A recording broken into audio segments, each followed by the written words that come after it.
Salah satu faktor yang menentukan peningkatan produksi tanaman jagung adalah pemakaian benih unggul dan bermutu.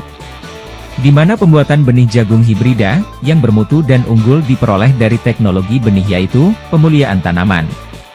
Prosedur pemuliaan tanaman pada dasarnya menelaah perubahan komposisi genetik dan genotipe, sehingga bisa menghasilkan tanaman unggul yang bermanfaat.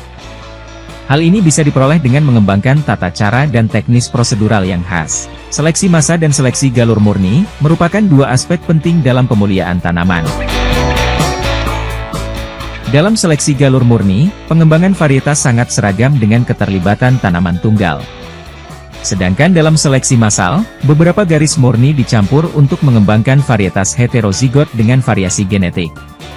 Seleksi massa merupakan salah satu metode tertua yang digunakan, di mana tanaman yang memiliki karakter fenotipe yang mirip diseleksi dalam jumlah banyak, kemudian benih tanaman dipanen, dan dicampur untuk menghasilkan varietas baru. Uji progeni tidak dilakukan saat melakukan prosedur seleksi massal. Proses ini dapat dilakukan dengan dua metode, yaitu A. Metode Hallet.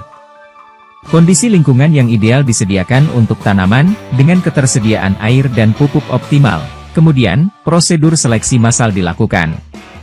B. Metode Rimpar. Seleksi massal dilakukan setelah tanaman diberikan kondisi lingkungan yang tidak menguntungkan, dengan jumlah air dan pupuk yang lebih sedikit. Pemilihan massa merupakan aspek penting selama pemurnian variasi galur murni yang ada, yaitu A. Varietas yang dihasilkan memiliki daya adaptasi yang tinggi dibandingkan dengan metode seleksi galur murni. B. Lebih cepat, karena tidak ada uji progeni yang dilakukan, serta tidak ada penyerbukan terkontrol. C. Variasi genetik yang dikembangkan, dapat ditingkatkan lebih lanjut.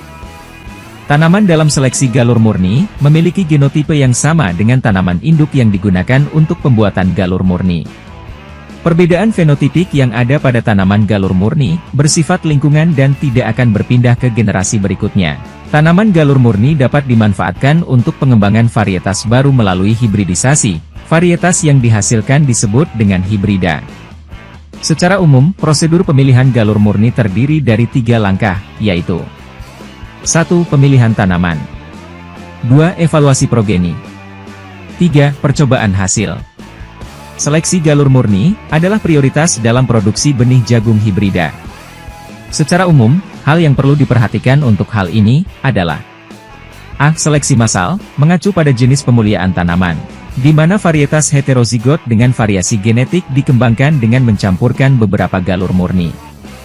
B. Seleksi galur murni, adalah suatu jenis pemuliaan tanaman di mana pengembangan varietas yang sangat seragam dilakukan dengan melibatkan satu tanaman saja.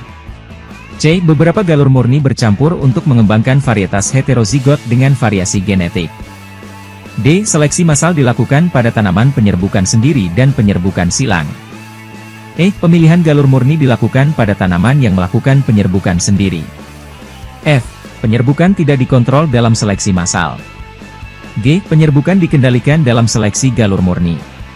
Semoga bermanfaat.